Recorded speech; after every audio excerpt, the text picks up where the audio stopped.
नमस्कार, स्वागत बा आप सबके इन खबर के भोजपुरी चैनल पे। भैया, अयोध्या में भगवान राम के प्राण प्रतिष्ठा का कार्यक्रम कल यानी कि 22 जनवरी के बाटे और ये कार्यक्रम के पूरा भव्य और ऐतिहासिक बनावे खातिर पूरा भारतवर्ष तैयार बाटे। लेकिन यही पर जब सवाल पूछल गईल मैनपुरी से सांसद डिम्पल यादव से, तो उनके द्वारा कहल गईल कि ये अच्छा बात बाटे कि राम मंदिर बन गईल, लेकिन सरकार के और भी बाकी समस्या पर ध्यान देवे के चाहिए। बेरोजगारी बाटे, शिक्षा व्यवस्था कल लचर तरीका बाटे और उ तमाम मुद्दा पर का कुछ कह रहल बली डिम्पल यादव, तनी आप सब भी सुनी। पहले भी इस बारे में कहा है कि जितनी भी हमारे विश्व में जितने भी विश्व की जितनी भी हमारी कंट्रीज हैं, वहाँ सभी जगह ईवीएम जहाँ चुनाव होते थे वो वापस बैलेट पेपर में आ गए हैं।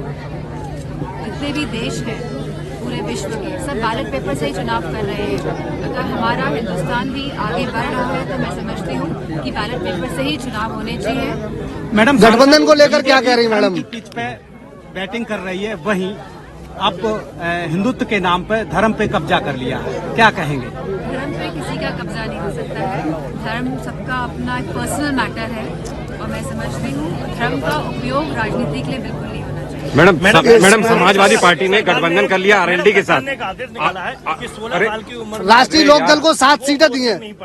राष्ट्रीय लोकदल को अवनी से एक मिनट को आंकड़े देखने चाहिए जो एनसीआरबी के आंकड़े आए हैं 2022 के, कि लगातार कितनी बेटियों के साथ बलात्कार हो रहे हैं, लगातार ऐसी जो रेप विक्टिम्स हैं उनकी हत्याएं कर दी जा रही हैं, लगातार हत्याएं हो रही हैं पूरे प्रदेश में। और अगर आप गांव-गांव जाएंगे तो आपको पता चलेगा कि कितने कब्जे हो रहे हैं जमीनों में। तो मैं समझती हूँ सरकार को अपना दृष्टिकोण बदलना चाहिए और लोगों की समस्याओं का समाधान करना। मैडम, समाजवादी पार्टी ने आरएलडी के साथ गठबंधन करके हो रहा है, लगातार चारों शंकराचार्य उसका विरोध कर रहे हैं और लगातार विरोधी पार्टी उसका विरोध कर रही है। उसके बाद भी बीजेपी वहाँ निर्माण कार्य करा रही है, इसमें क्या करें? अच्छा है कि राम मंदिर का निर्माण हो रहा है, लेकिन जो आज भी जो धरातल पर समस्याएं हैं लोगों की, मैं समझती हूँ सरकार को उसकी और काम करना चाहिए। जो हमारे युवा बेरोजगार हैं, जहाँ पहले सरकारी नौकरियाँ थी, उसके बाद संविदा पे नौकरी देते थे और अब ठेके पे नौकरी दे रहे हैं। जहाँ हमारे युवाओं के भविष्य की कोई भी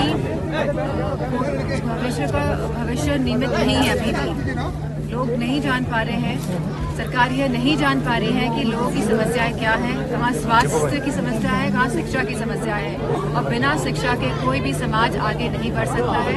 अगर सरकार चाहती है कि समाज आगे बढ़े तो गांव-गांव में अच्छी शिक्षा की ओर सरकार को काम करना है। मैडम, आप क्षेत्रीय भ्रमण पर निकली हैं, आपने कहा था कि और जनता से वोट की अपील कर रही हैं। अगर न्योता दिया जाएगा तो हम अयोध्या जाएंगे। वहाँ के शंकराचार्य द्वारा आपको न्योता दिया गया है मेंट के द्वारा, उसके बाद अब नहीं जा रही, इसका क्या रीजन? मुझे कोई न्योता नहीं मिला है और जैसे मैंने कहा, जब भगवान बुलाते हैं तब जाया जाता है। और आने वाले समय में आप देखेंगे कि हम सब परिवार अयोध्या जाएंगे। मैडम, शंकराचार्य विरोध कर रहे हैं राम मंदिर में जो रामलला की प्राण प्रतिष्ठा हो रही है, इसको किस तरह से देखते हैं? लगातार राजनीति हो रही है 2024 के चुनाव को लेकर। का बयान सुना था, उन्होंने कहा है कि मंदिर पूर्ण नहीं है जी मैडम, पूर्ण मंदिर में ही प्राण प्रतिष्ठा का कार्यक्रम होना चाहिए, ऐसा शास्त्रों में लिखा गया है जी। इसीलिए शंकराचार्य लोग इसका विरोध कर रहे हैं। मैंने उनके बयान सुने।